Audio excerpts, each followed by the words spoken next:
아버지 하나님, 예수께서 겟세마네 동산에서 기도하실 때 주의 천사가 예수의 기도의 힘을 곁에서 도우셨다고 저희가 들었습니다. 10월의 첫날 금요기도에 함께 모였습니다. 기도의 힘을 더하여 주옵소서. 예수께서 힘쓰고 해서 더욱 간절히 기도하신 것처럼 저희도 힘쓰고 해서 더욱 간절히 기도하는 10월 한 달이 되고 싶습니다. 기도의 힘을 더하여 주시고 간절함을 더하여 주시고 기도의 능력을 부어주시고 기도하고 싶은 뜨거운 마음을 종들에게 부어주셔서 10월 한 달 전심으로 기도하고 하나님이 어떻게 우리의 기도에 응답하시는가를 함께 기뻐하고 감사하고 주를 찬양하는 저희 모두가 되게 도와 주옵소서. 예수님의 이름으로 간절히 기도하옵나이다. 아멘. 우리 옆에 계신 분하고 인사 나누겠습니다. 10월 한 달 동안 하나님이 기도에 힘을 더해 주시기 바랍니다 하고 인사하겠습니다. 마태복음 23장 오늘 13절에서 16절 같이 읽으시고 그리고 13절에 15절 같이 읽고 23장 두 번째 말씀 같이 나누겠습니다. 13절입니다. 화 있을진저 외식하는 서기관들과 바리새인들이여, 너희는 천국문을 사람들 앞에서 닫고 너희도 들어가지 않고 들어가려 하는 자도 들어가지 못하게 하는도다. 화 있을진저 외식하는 서기관들과 바리새인들이여, 너희는 교인한 사람을 얻기 위하여 바다와 육지를 두루 다니다가 생기면 너희보다 배나 더 지옥 자식이 되게 하는도다. 왜 IS는 성공했는가라는 책을 쓰시고 이번에 한국어로 번역이 됐습니다. 2015년 올해 IS에 가담한 외국인들이 15,000명 정도 됩니다. 전 세계에서 많은 젊은이들이 지금 IS 대원으로 가입을 하고 있습니다. 이 숫자는 2011년도에서 2014년도까지 IS 대원이 가입한 숫자보다 올해 가입한 숫자가 훨씬 외국인 숫자가 더 많습니다. 어떻게 IS가 이렇게 전 세계에 주목을 받고 자기네들이 국가로 독립선언을 하고 이렇게 전 세계에 이목을 끌 수 있었는가에 대해서 이 피에르 장 류자르 이분이 해석하셨는데, 그것은 IS의 참수 정책 때문에 이런 일이 가능했다고 얘기를 합니다. 시리아에서 15,000명의 IS 대원이 새로 가입을 했지만 시리아 그들이 주둔하고 있는 시리아 땅에는 올해만 벌써 시리아 난민이 38만 명이고 내년에는 약 85만 명이 시리아 땅을 떠날 것으로 이렇게 추산을 하고 있습니다. 참수 정책, 이게 전 세계에 이목을 끌었다 그랬습니다. 우리가 잘 아는 것처럼 맨 처음에 그 참수 동영상이 공개가 된 게 미국인 기자에 대한 참수 동영상이 전 세계를 크게 흥분하게 만들고 또 전 세계를 경악시켰던 그런 동영상이었었습니다. 그런데 이 참수 동영상을 보고 약 100여 개 국가의 무슬림들이 직결을 한 거예요. IS 단체에 직결을 하고, 그리고 지금 그 수니파 국가들 사우디아라비아, 쿠웨이트, 카타르, 아랍에미리트라는 나라들이 IS에 군사 자금을 대주기를 시작을 한 겁니다. 그러니까 참수 동영상 때문에 여러 크고 작은 무슬림 단체들이 모여들게 되었고, 그리고 주변 국가들이 오일 달러를 이 IS의 정치 자금으로 대주기를 시작을 한 거예요. 이게 참수 동영상으로 인해서 IS가 크게 성공한 이유가 됐다고 설명을 하는 겁니다. 그로 인해서 지금 전 세계에서는 이 IS 무슬림 과격 단체들로 인해서 많은 나라들이 전쟁을 겪고 어려움을 겪고 난민들이 줄을 잇고 있는 상황입니다. 지금 세계적으로 이 IS가 주는 충격뿐 아니라 교회 안에서도, 교회도 그냥 전쟁터입니다. 우리가 보이지가 않아서 그렇지 교회는 지금 치열한 전쟁터입니다. 하나님의 진리와 거짓이 전쟁을 벌이고 있고 진짜와 가짜가 전쟁을 벌이고 있는 거예요. 우리는 다 모든 게 다 하나님께 속한 것 같고 다 영적인 것 같고 다 거룩해 보이고 다 성경적으로 보이지만 그러나 그 뒤를 보면 보이지 않는 거대한 전쟁이 지금도 일어나고 있는 거예요. 마지막 때가 될수록 이 보이지 않는 전쟁은 더 심각하고 치열하게 전개가 됩니다. 데살로니가 후서 2장 9절에서 12절까지 하나님이 마지막 때에 미리 경고하신 게 있는데 악한 자의 나타남은 사탄의 활동을 따라 모든 능력과 표적과 거짓 기적과 불의의 모든 속임으로 멸망하는 자들에게 있으리라. 여러분, 마지막 때에는 악한 자들이 하나님의 능력 이상의 능력을 보여주는 거예요. 그래서 능력과 모든 능력과 표적과 거짓 기적과 불의의 모든 속임, 그러니까 이런 표적과 기적을 보고 하나님 나라를 추구하는 시대가 이미 지나가 버린 거예요. 이게 악한 자의 나타남이 사탄의 활동이 이렇게 전개되어야 한다고 하나님이 이미 경고하셨기 때문에 그렇습니다. 멸망하는 사람들에게 있으리니 이는 그들이 진리의 사랑을 받지 아니하며 구원함을 받지 못함이라. 진리와 구원. 이러므로 하나님이 미혹의 역사를 그들에게 보내사 거짓 것을 믿게 하심은 진리를 믿지 않고 불의를 좋아하는 모든 자들로 심판을 받게 하려 하십니다. 하나님이 애써서 막는 게 아니라 문을 열어놓으셨어요. 진리를 사랑하지 않고 구원받지 못한 사람들, 구원받지 못했는데도 교회 안에 서성거리는 사람들이 있거든요. 그들이 미혹의 역사를 보내셔서 거짓 것을 믿게 하셔서 불의를 좋아하는 사람들을 하나님이 따로 떼어놓으시는 게 이게 마지막 때 현상이라. 우리 주변에 자기를 광명의 천사, 의의 일꾼으로 완벽하게 위장한 진짜보다 더 진짜 같은 가짜들이 많이 있는 거예요. 왜 이런 일이 일어나요? 하나님 분리시켜 놓으시는 거예요. 바울 당시에는 어땠나요? 디모데전서 4장 1절 2절에 보시면 그러나 성령이 밝히 말씀하시기를 후일에 어떤 사람들이 믿음에서 떠나 미혹하게 하는 영과 귀신의 가르침을 쫓으리라. 뭘 쫓아요? 미혹하게 하는 영, 귀신의 가르침을 따르리라. 자기 양심이 화인을 맞아서 외식함으로 거짓말하는 자들이라 그랬어요. 그러므로 미혹하게 하는 영, 귀신의 가르침, 그 뒤에는 뭐가 숨어 있어요? 거짓이 숨어 있는 거예요. 어떤 사람들이 따라다닙니까? 진리를 알지 못하는 사람들이 따라가는 거예요. 디모데후서 4장 2절에 4절까지 바울이 디모데에게 이렇게 권면을 했습니다. 너는 말씀을 전파하라. 때를 얻든지 못 얻든지 항상 힘쓰라. 범사의 오래 참음과 가르침으로 경책하고 경계하고 권하라. 하나님 말씀을 전하는 일에 온 힘을 다 기울이라고 요청하고 있는 거예요. 왜 그래야 합니까? 때가 이르니 사람들이 바른 교훈을 받지 아니하며 귀가 가려워서 자기의 사욕을 따를 스승을 많이 두고 그 귀를 진리에서 돌이켜 허탄한 이야기를 좇으리라. 어떤 일이 일어난다고요? 바른 교훈을 받지 않는다. 바른 교훈이 재미가 없는 겁니다. 바른 교훈이 사람들의 관심과 시선을 끌지를 못해요. 왜 바른 교훈을 받지 못해요? 귀가 가렵다 그래서. 귀가 가려우니까 자기 귀를 즐겁게 해줄 스승을 많이 두고 그 귀를 진리에서 떠나서 허탄한 이야기에 빠진다. 이미 경고하신 일들이 지금 우리 주변에 일어나고 있고 이 경고하신 일들 속에서 우리는 하나님의 바른 말씀, 바른 교훈이 무엇인가를 분별할 줄 아는 하나님 말씀에 대한 지성이 우리에게 필요한 거예요.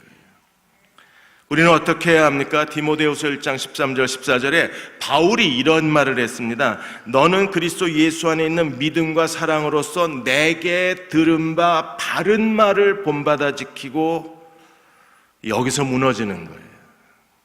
이렇게 말할 수 있는 자신이 오늘 목사 중에 몇 명이나 있을까? 내가 너희에게 가르친 바른 말을 본받아 지키고 우리 안에 거하시는 성령으로 말미암아 내게 부탁한 아름다운 것을 지켜라. 두 가지를 지키는 거예요. 바른 말을 본받아 지켜라. 내게 부탁한 아름다운 것을 내가 지켜라. 어디서? 성령 안에서. 그걸 우리가 지금 배웠는가? 그걸 목사들이 가르치고 있는가? 나는 이것을 가졌는가 하는 거예요. 하나님 말씀에, 복음에 바른 진리를 나는 가졌나? 그리고 성경이 우리에게 요구하시는, 성령 안에서 하나님이 우리에게 말씀하시는 아름다운 것을 나는 가진 사람인가? 개혁주의 신학자 마이클 리브스가 종교개혁에 대한 책을 하나 쓰셨습니다.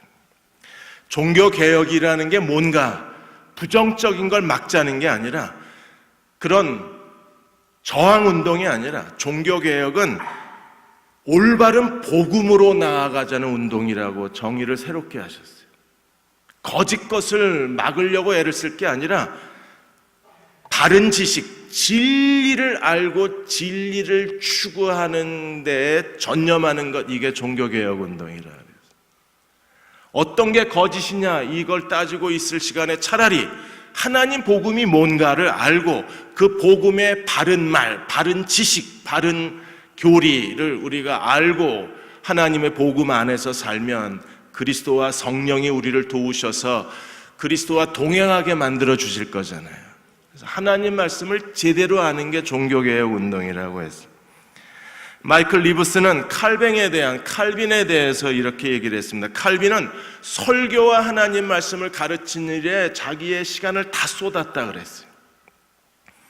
그래서 한 주간에 3번 하나님 말씀을 강의하고 주일날 2번 설교하고 그리고 한 주 걸러 매일 하나님 말씀을 가르치는 일에 칼빈은 자기의 전부를 쏟아 놓았다 그랬어요. 하나님 말씀을 이렇게 철저하게 가르친 이유는 종교 개혁의 가장 중요한 핵심이 하나님 말씀에 있다고 생각을 했기 때문에, 그래서 하나님 말씀을 가르치는 데 온 힘을 다 기울이고, 그리고 주변의 목회자들이 하나님 말씀을 제대로 가르칠 수 있도록 창세기부터 계시록까지 칼빈이 성경을 해석하는 주석을 썼는데, 지금처럼 신학적 주석이 아니라 하나님 말씀의 가장 중심적 핵심만 간략하게 요약해 놓은 그런 주석을 칼빈이 쓴 거예요. 주변의 목사 설교사들이 하나님 말씀을 올바로 해석하고 하나님의 복음에 합당한 바른 지식을 가르칠 수 있도록 칼빈이 최선을 다해서 가장 쉽고 간결하고 명확한 그런 주석을 써낸 겁니다. 루터와 쯔윙글리도 마찬가지입니다. 당시의 종교 개혁자 루터도 쯔윙글리도 전부 하나님 말씀을 가르치는 일에 전심을 다 기울였어요. 이 종교개혁자들은 이렇게 생각을 했습니다. 성령이 어느 날 우리를 회심시켜서 하나님의 자녀로 만드시는데, 성령이 우리를 회심시켰을 때에 하나님 말씀만이 새로운 생명이 되기 때문에 하나님 말씀 없이는 완전한 회심이 이루어진다고 보지 못한 거예요. 그러니까 성령이 무엇으로 우리를 회심시킵니까? 하나님 말씀으로. 우리가 하나님의 새 생명을 가졌을 때 그 새 생명은 무엇으로 자라날 수 있어요? 하나님 말씀으로. 그래서 하나님 말씀을 가르치는 데 온 힘을 다 기울인 겁니다. 오늘 교회가 해야 할 가장 중요한 일이 어떤 바리새인 서기관들이 했던 것처럼 종교적 규례, 전통적 신앙, 거칠애적 신앙의 형식을 가르칠 게 아니라 우리가 하나님 말씀을 가르쳐서 하나님 말씀으로 채워진 사람을 세워놓아야 돼요. 무브라는 책에서 그 책을 읽다가 제가 그냥 책을 무심코 받자마자 탁 폈는데 거기에 뭐라고 써 있는 줄 아세요? 얼마나 충격을 받았는지. 한 챕터의 맨 아래에 그 명언 목사님의 글이 하나 써 있었었는데, 만일에 우리가 상처가 났을 때 피가 흘러나오는 게 아니라 하나님 말씀이 흘러나오는 그리스도인으로 만들어야 된다 그래요. 칼에 손가락을 베었는데 빨간 피가 나오는 게 아니라 하나님 말씀이 흘러나와야 된대. 그래야 이 마지막 때에 하나님 나라에 합당한 자가 될 수 있다는 거예요. 오늘 13절에서 마지막 절까지 39절까지 당시에 외식하는 서기관과 바리새인에 대해서 예수께서 7번 화 있을진저를 선언하셨어요. 화 있다, 우아이라는 말은 슬프다 정도가 아니라 저주가 있을지어다라는 선언이에요. 하나님이 그 당시에 거짓 교사들에 대해서 7번이나 저주를 받아라, 저주를 받아라, 저주를 받아라. 마지막 하나님 나라의 종말의 시작이 타락한 목회자들로부터 시작이 되기 때문에, 그래서 타락한 목사들, 거짓된 말씀의 교사들, 이 시대에 자칭 선지자라고 말하는 사람들에 대해서 저주를 받으라고 7번이나 선언을 하시는 거예요. 외식하는 자라는 말이 6번이나 나오고, 눈먼 맹인이라는 말이 5번이나 나오고, 거짓 교사는요, 저주받을 사람들입니다. 거짓 교사는 위선자들입니다. 거짓 교사는 눈먼 소경들입니다. 그런 사람이 이 시대에 하나님의 공동체를 이끌어가면 그 결과는요, 같이 파멸에 이를 수밖에 없는 거잖아요. 이번 한 주간 마태복음 23장을 하면서 오늘 금요일이라 제가 얼마나 기쁜지 모릅니다. 왜? 빨리 23장에서 벗어나고 싶어요. 가슴이 섬찟섬찟해요. 그러니까 마치 저 자신을 향해서 하나님이 분노하시는 것 같아서 막 숨이 콱콱 막힙니다. 7가지 저주에 대해서 설명을 하셨는데, 화 있을진저 13절에 화 있을진저 외식하는 서기관들과 바리새인이여. 외식한다, 휘포크리타이라는 말은요, 가면을 쓰고 연극을 한다는 거예요. 여러분, 이 시대에 목회자의 가면 쓴 목회자 어떻게 하실 건가요? 우리는 너무나 순진하게 목사 다 착하게 받아들여주고 선교사 다 선교사인 줄 알고 사는데, 그런데 하나님께서는요, 가면 쓴 외식하는 바리새인 서기관이 있다는 것. 만일에 우리가 가면 쓴 사람을 제대로 알아보지 못하고 가면 쓴 사람을 따라가면 그들이 받는 멸망에 우리도 따라갈 수밖에 없는 거죠. 지금 무슨 복면 가왕 시대도 아니고, 복면 쓴 목사들을 조심하셔야 돼요. 저도 조심하셔야 돼요, 여러분. 왜 조심해야 합니까? 첫 번째 저주가 뭐예요? 너희는 천국문을 사람들 앞에서 닫고 너희도 들어가지 않고 들어가려 하는 사람도 못 들어가게 막아버렸어요. 천국 열쇠를 가지고 문을 닫아버리고 열쇠를 저 한강에다 던져버렸습니다. 지들도 못 들어가고 들어가는 사람도 못 들어가게 막는 게 가면 쓴, 복면 쓴 목사들이라는 거예요. 들어갈 방법 있나요? 들어갈 수 없습니다. 이런 사람한테 걸리면 천국문 닫힌 거예요. 그래서 두려운 겁니다. 그래서 예수께서 저주를 받으라고 소리를 지르시는 거예요. 자기만 멸망받는 게 아니라 사람들을 다 멸망시키니까.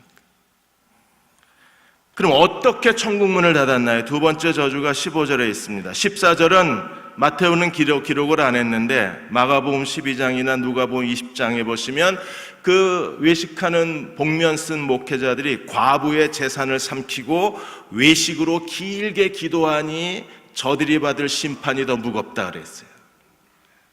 길게 기도해야 폼나잖아요. 신령해 보이잖아요. 길게 기도하면서 뒤로는요, 과부의 재산을 다 뺏어가는 겁니다. 그래서 저주를 받고 심판을 피할 수 없다고 하시는. 15절에 두 번째, 왜 우리가 천국에 들어갈 수가 없어요? 무엇 때문에? 어떻게 서기관과 바리새인들이 천국문을 닫았나요? 15절에 화 있을진저 외식하는 서기관들과 바리새인들이여, 너희가 교인한 사람을 얻기 위하여 바다와 육지를 두루 다니다가 생기면 너희보다 배나 지옥 자식으로만. 그래서 못 들어가는 거예요. 자기도 안 들어가고 들어가는 사람도 맞고. 어떻게 해요?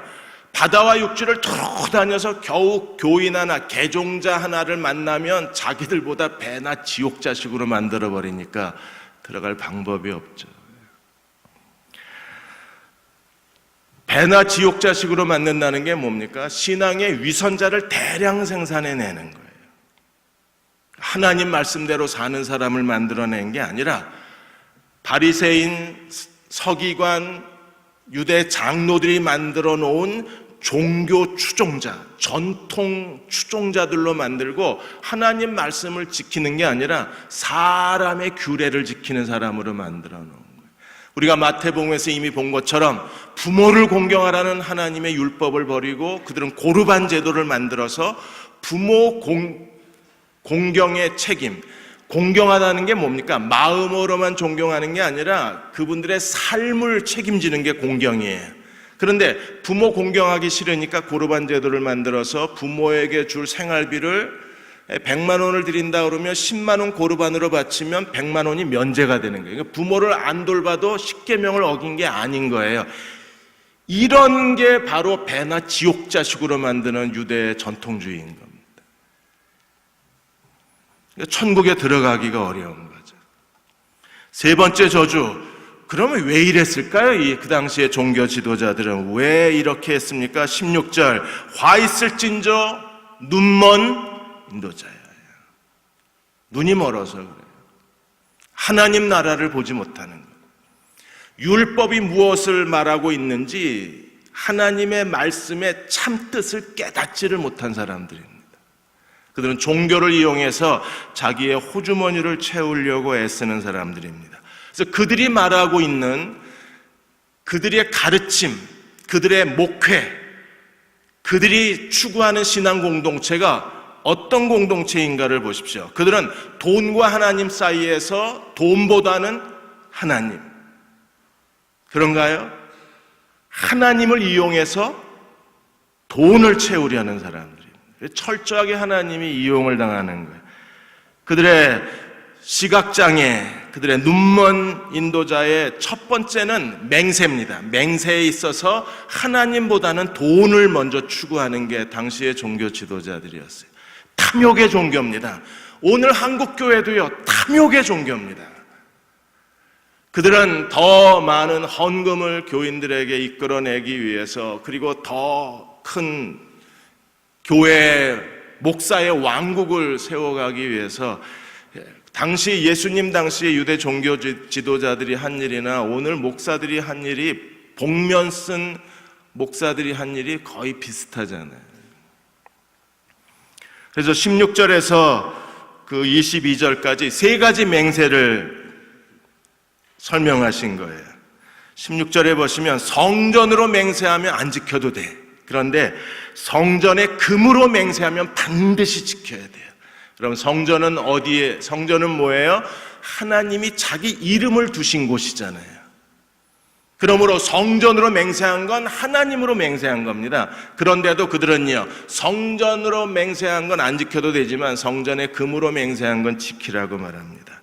그래서 17절에 어리석은 맹인들이 어느 것이 크냐, 금이냐, 금을 거룩하게 하는 성전이냐. 여러분, 어느 것이 커요?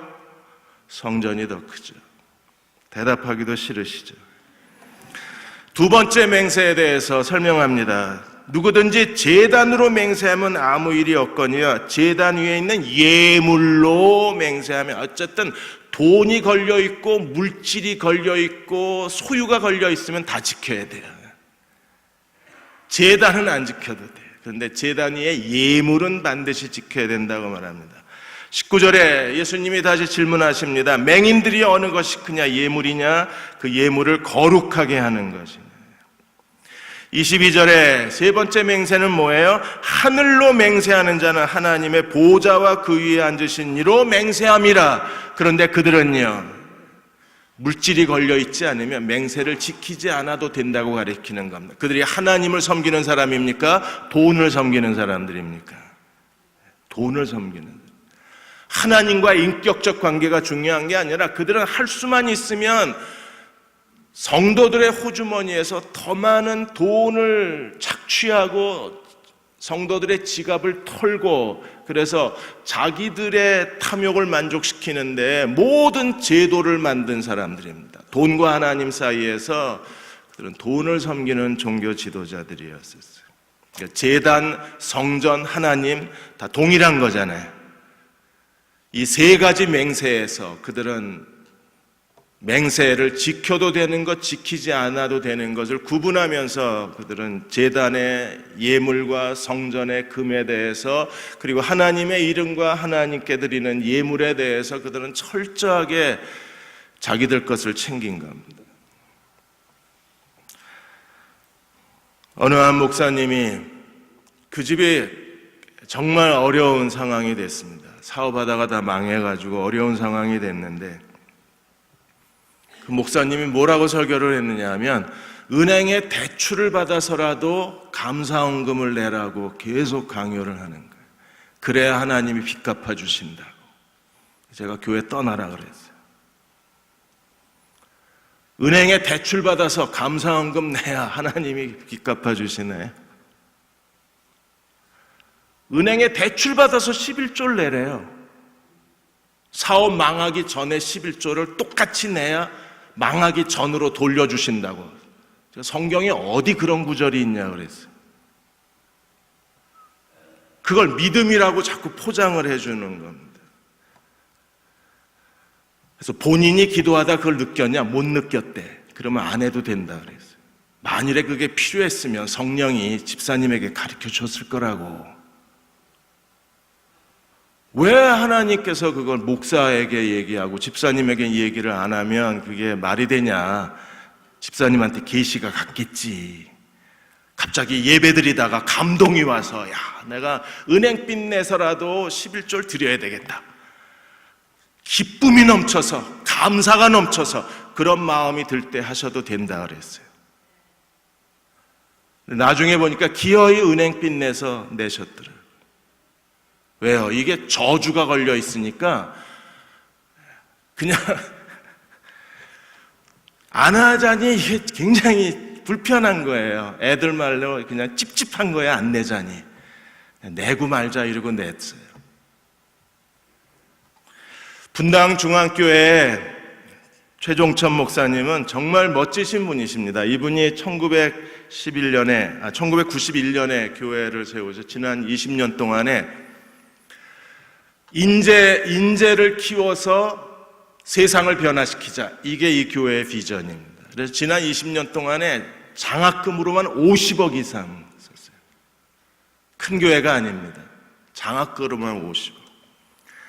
그래서 이 교회의 장학금으로 공부한 그 학생 중에 박사학위 취득자가 100명이 넘어요. 일반 학과입니다. 그 다음에 총회 신학 쪽이어서 사당동의 총회 신학교의 교수 중에 11명이 이 분당 중앙교회 장학금으로 공부하셨어요. 11명이 박사학위 받으시고. 그러니까 총회 신학대학의 교수 중에 10%가 넘어요. 이 분당 중앙교회 장학금으로 공부하신 분. IMF가 터졌을 때 환율이 2배로 뛰고 교인들 헌금은 줄고, 그래도 멈추지 않고 먼저 지급한 게 미자립교회 국내 장학금, 해외 장학금, 신학교 후원 멈추질 않았습니다. 나중에 돈이 없으니까 이 교회가 교회 지려고 분당에 6,000평 정도 땅을 갖고 있었는데, 나중에 돈이 없으니까 6,000평 땅을 팔아서 장학금으로 하나님께 바쳐버린 거예요. 최 목사님이 이런 말을 합니다. 200억까지 우리가 인재를 키우는 데 쓰고 교회의 평가를 받겠다 그래서 200억까지. 이 교회는요, 하나님보다 돈을 더 중히 여기는 게 아니라 돈을 가지고 하나님 나라를 섬길 줄 아는 사람이에요. 이렇게 멋진 목사도 있어요. 교회를 잘 찾아가서 등록하셔야 돼요. 자, 이렇게 돈이냐 하나님이냐의 첫 번째 유대 종교 지도자들이 얼마나 탐욕적인가가 맹세로 나타났을 뿐 아니라 또 23절, 24절에 보시면 이제 11조에 대해서 화 있을진저 외식하는 서기관들과 바리새인들의 너희가 박하와 회양과 근체의 11조는 들이되, 근체라는 게 뭐냐면 구민초. 이 구민초는 길거리에 널려 있거나 그냥 씨앗을 안 뿌려도 저절로 자라나는 일상적으로 먹는 채소 같은 거예요. 옛날에 왜 호박이나 참외 같은 거 한번 뿌려놓고 씨를 안 뿌려도 그 다음에 거기서 또 나오잖아요. 그런 것처럼 구민초는 정말 값싼 채소입니다. 우리나라로 하면 콩나물 같은 거예요. 콩나물. 제일 싸고 누구나 다 먹는. 그런데 그 구민초까지도 11조를 떼라고 가르친 게 유대 종교 지도자들입니다. 콩나물 11조 떼셨습니까? 고추장, 고춧가루에 팍팍 비벼 먹는 것만 알았지 11조 안 띄셨죠, 콩나물. 이제부터 콩나물도 11조 띄고 사셔야 돼요. 그걸 강요한 게 유대 종교입니다. 그런데 이렇게 11조는 철저하게 콩나물 씹어넣지도 11조를 띄라고 가르친 유대 종교 지도자들이 어떻게 했습니까? 23절에 율법에 더 중한 바 정의와 긍휼과 믿음은 뭐 했어요? 버렸습니다. 11조를 폐지하려는 게 아니에요. 주님 뭐라 그러셨습니까? 이것도 저것도 버리지 말라 그랬어요. 우리가 하나님 앞에 11조를 드려야 합니다. 그러나 11조 드렸다고 의무를 다한 게 아니라 11조보다 더 중요한 11조 정신이 뭐예요? 그게 율법이 우리에게 가르치는 바 더 정의와 긍휼과 신뢰, 하나님에 대한 신뢰, 사람에 대한 신뢰. 버렸다는 것은 무시했다는 겁니다. 그래서 24절에 맹인대 인도자여 하루살이는 걸러내고 낙타는 삼키는도다. 11조 조금 내는 사람은 별 관심이 없고 11조 많은 내는 사람은 관심이 많은. 제가 개척할 때 같이 도움을 주신 한 분이 계십니다. 병원 원장님이 계신데 이분이 어느 큰 교회에 가셨다가 실망당하신 얘기를 저한테 해주신 적이 있었어요. 어느 날 이제 어느 교회를 갈까 하시고 이제 교회를 가셨는데 이 원장님을 잘 아는 목사님이 와서 예배 드리는 거 알고 그 교회 이제 담임 목사한테 소개하기 전에 담임 목사한테 얘기하는 게 이 원장님이 워낙 소머즈 귀거든요. 그 얘기를 들어버린 거예요. 꽤 오래전 얘기죠. 그게 80년대 얘기니까. 그 담임 목사한테 뭐라 그랬느냐면 목사님 100만 원짜리입니다. 11조가 최하 100만 원짜리입니다. 듣지 말으셔야 될 걸 들으신 거예요. 그 다음 주일부터 그 교회를 안 나가시고 계속 너무 힘든 시간을 보내셔야 되셨어요. 사람이 평가될 때 얼마짜리냐로 평가되는 거죠. 그리고 그 얼마짜리냐에 따라서 교회 안에 이미 양반과 쌍놈 그룹이 생기는 겁니다. 가난하고 하루하루 힘겹게 사는 사람들은 교회에서 인정을 못 받는 거예요. 그래서 하루살이는 걸러내고 낙타는 삼키고. 그런 교회 다니고 싶으신가요? 저도 싫습니다. 구교영 목사님이 계십니다. 찾는이 광명교회. 이분이 목회가 힘들기도 하고 생활비가 안 되니까 그러면서 자기가 목사로 사는 게 얼마나 특혜를 받았는가에 대해서 죄책감이 늘 있으셨어요. 저희들도 그런 죄책감이 있습니다. 특혜받은 사람이라는 죄책감이 있어요. 그래서 택배를 시작을 하셨습니다. 7월부터 시작을 하셨는데 새벽 기도 끝나면 아침 7시에 택배를 시작을 해서 밤 10시, 11시까지 한 달 그렇게 가리봉 1동, 2동 그 지역을 맡으셨는데 거의 옛날에 다 거기가 공장촌이었잖아요. 지금은 이제 조선족, 한족이 거기다 살아가고 있는데 그렇게 한 달 내내 아침 7시부터 밤 11시까지 뛰어서 받는 돈이 61만 4,695원입니다. 61만 원. 거기다가 기름값 빼고 전화료 빼고 다 빼면 수입이 확 줄겠죠. 그래서 그렇게 돈 벌고 나서는 4,000원 이상짜리 점심을 못 먹겠대요. 편의점에서 삼각김밥을 먹거나 아니면 그쪽에 4,000원 미만 칼국수 파는 집이 있대요. 그래서 항상 거기 가서 칼국수를 먹거나 아니면 빵하고 우유를 가지고 차 안에서 그냥 해결을 하시거나. 그렇게 살면서 이분이 목회를 다시 생각하게 됐대요. 목회를 다시 생각하는 게 무슨 뜻입니까? 교인들을 다시 이해하기 시작한 거예요. 얼마나 힘겹게 돈을 벌어서 하나님 앞에 바치고 있는가를 깨달은 겁니다. 여러분들이 얼마나 힘들게 벌어서 하나님께 드린 돈인데 그 돈을 우리가 애들 뭘 먹인다고 다 버리고 우리끼리 먹고 마시는데 다 써버리고 교회가 그 힘들게 벌어서 바친 돈을 우리 자신을 위해서 다 허비해버리면 이게 헌금이 아니잖아요.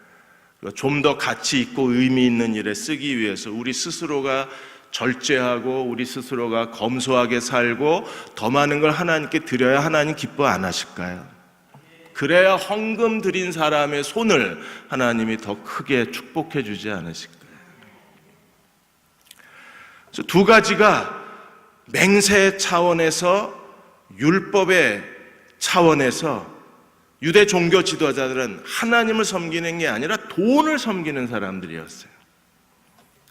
그들은 이렇게 되기까지 어떤 일이 벌어졌습니까? 그래서 25절에 보시면 유대 종교 지도자들에 대해서 주님이 이렇게 책망을 하셨습니다. 25절에 화 있을진저 외식하는 서기관들과 바리새인들이여 잔과 대접에 겉은 깨끗이 하되 그 안에는 뭐가 가득해요? 탐욕과 방탕으로 가득하게 하는도다. 탐욕 하르파게 돈 중독입니다. 돈 중독. 누가요? 종교 지도자라는 사람들이 겉은 대접과 잔의 겉은 정말 깨끗한데 안에는 제일 먼저 탐욕이 가득하다는. 그 다음에 방탕, 아크라시아, 쾌락을 쫓는 사람. 돈과 쾌락의 노예가 된 사람들이 바로 바리새인과 서기관이라고 주님이 책망을 하시는 거예요. 마태복음 7장 15절에 우리는 이미 마태복음에서 거짓 선자들을 참가라. 양의 옷을 입고 대접의 겉과 잔의 것입니다. 양의 옷을 입고 너희에게 나아오나니 속에는 뭐예요? 노력하는 이리떼들이라 그랬습니다. 양과 이리의 이중성이 있는 것처럼 대접의 겉과 안이 완전히 다른 거예요. 겉은 정결한데 안은 탐욕과 방탕으로 채워져 있다는 겁니다. 그래서 26절에 눈면 바리새인이여 너희는 먼저 안을 깨끗이 하라 그리하면 겉도 깨끗하리라. 제가 이걸 왜 자세히 설명을 드리냐 하면 속지 마시라고요. 이제 더 이상 속으면 기회가 없어요. 우리 자신이 먼저 바른 길을 가야 그래야 우리 자식 세대가 바른 길을 갈 수 있는 거예요. 저는 오늘 본문 설교하기 정말 무겁고 힘이 듭니다. 입이 지금 바짝바짝 마릅니다. 그럼에도 가능한 자세히 설명을 드리는 이유는 이제 속으시면 안 돼요. 그래서 겉과 안에 대접의 잔, 대접의 안. 그들은 종교적으로 거룩한 척 보이지만 그러나 안으로는 탐욕과 방탕이 가득했어요. 그러니까 하나님보다는 돈이 우선인 거예요. 제단으로 맹세한 거 안 지켜도 돼. 제단의 예물은 무조건 지켜야 돼. 이런 가르침이 어디서 나와요? 그 안에 탐욕에서 나오는 거예요. 그러니까 신앙생활 할 때 목사를 위한 신앙생활 하시면 안 돼요. 목사를 위한 교회 생활 하시면 안 돼요. 교회 성장이 목사의 성공이 되어서는 안 돼요. 여러분, 목사는 여러분을 위해서 있는 거예요. 교인을 위해서 목사가 있는 거지 교인이 목사를 위해서 있는 거 아니에요. 근데 어느 사이에 우리는 교회가 목사를 위해서 존재하는 그 목사 집단이 되어져 버리고 교회 성장하고자 하는 목사의 교회를 성장시키는 게 아니라 결국에는 목사가 출세하고자 하는 거잖아요. 그러니까 출세하려고 하는 목사 뒤에는 재직들도 똑같아요. 교회 안에서 직분을 얻어서 뭐 하려고요? 자기가 출세하고 자기가 이익을 보고 자기가 사람들에게 권세와 명예를 얻겠다는 사람들이 그 뒤를 따라가는 겁니다. 그렇게 되면 그 교회에 있는 성도들은 정말 불행해지는 거예요. 모든 교회 안의 리더십은 누구를 위해서 존재합니까? 교인을 위해서 존재해야 돼요.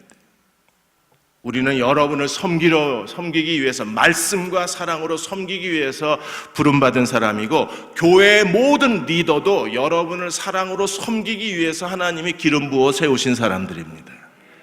그게 하나님 앞에 가장 성경적인 교회예요. 하나님이 기뻐하시는 교회가 될 수가 있는 거예요. 그런데 이 잔과 대접의 겉과 안이 다르면 결국에 여섯 번째로 회칠한 무덤으로 비유가 된 겁니다. 잔으로 비유된 것만 해도 마음이 끔찍한데 이제는 아예 회칠한 무덤으로 가서 마지막으로 회칠한 무덤이 어디로 끝나요? 선지자의 무덤으로 끝나요. 그래서 7번 저주를 받을지어다 주님의 경고가 끝나는 겁니다.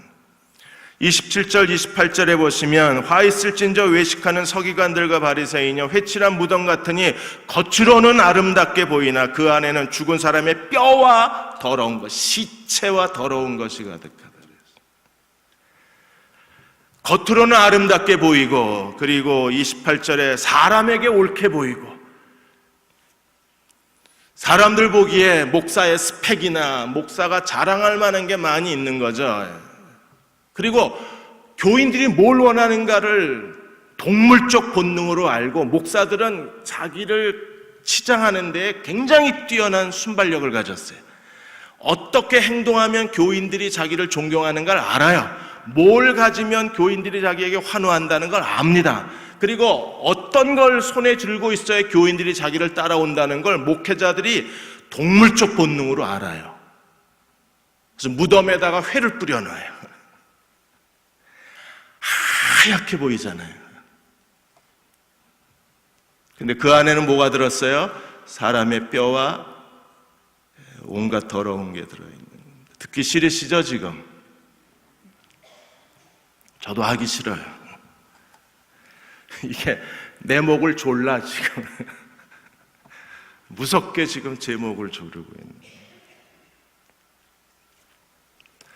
그러니까 교회 안에 교인들을 붙잡아 두고 예배, 프로그램, 행사 온갖 바쁘게 만들고, 그래서 목사의 절대 권력화를 이루고 교권주의에 빠지고 목사에게 맹종하게 만들어서, 그래서 보이지 않는 교회가 목사의 사유화 되어져 버리면 그건 끝난 교회가 되는 거예요. 그렇게 되는데 맹목적으로 목사를 추종하는 교인들의 착한 마음이 제일 큰 문제입니다. 여러분 이제 착해지지 마세요. 이제는 냉정해지셔야 돼요. 정말 스마트해지셔야 돼요. 지혜로워지셔야 돼요. 지혜로운 종들이 되시길 축원합니다. 그래서 회칠한 무덤이 어디로 가서 끝난다고요? 선지자들의 무덤으로. 그래서 29절에서 36절까지 정말 길게 선지자의 무덤에 대해서 얘기를 하셨어요. 화 있을진저 외식하는 서기관들과 바리새인이여 너희가 선지자의 무덤을 쌓고 만들고 의인들의 비석을 꾸민다. 유대주의는요 정말 비석 문화가 발달했어요. 무덤 문화가 굉장히 발달한 사람들이 이스라엘 민족입니다. 그래서 예루살렘을 발굴하면 가장 많이 발견이 되는 게 비석과 무덤입니다. 화려하게 잘 가꾸어져 있었어요. 바리새인들은 어떤 사람들입니까? 선지자의 무덤을 만들어 놓아요. 근데 그 선지자를 누가 죽였어요? 지들의 조상이 죽였어요. 결국에 이 모든 일이 어디서부터 왔다는 걸 이렇게 길게 설명하고 계신 겁니까? 하나님 말씀을 전하는 자들을 죽였기 때문에 결국 탐욕과 방탕에 빠지고 겉은 화려한데 속은 썩은 이 유대주의의 거짓이 생겨난 거예요. 그래서 천국문을 닫아버리고 배나 지옥 자식으로 만들면서 결국에 예수님이 오셨지만 자기 백성이 예수를 십자가에 못 박아 죽여버리는 거예요. 가장 큰 원인이 어디서 있어요? 하나님 말씀에서. 예수님이 얼마나 화가 나셨으면 33절에 뱀들아 독사의 새끼들아. 우리가 주님을 닮았나 봐. 가끔은 입이 거칠어. 근데 예수님도 이 뱀들아 독사의 새끼들아. 그 얼굴을 생각하면요 무서워요. 야, 지금 날 쳐다보시고 저렇게 소리 지르지 않으실까 겁도 좀 나고요. 지난 한 2주 전에 최근에 목회 트렌드가 많이 바뀌었습니다. 그래서 목회에 대한 책을 한 10권을 구입을 했습니다. 저녁 늦게까지 계속 책을 읽고 있어요. 목회의 방향이 많이 바뀌어졌어요.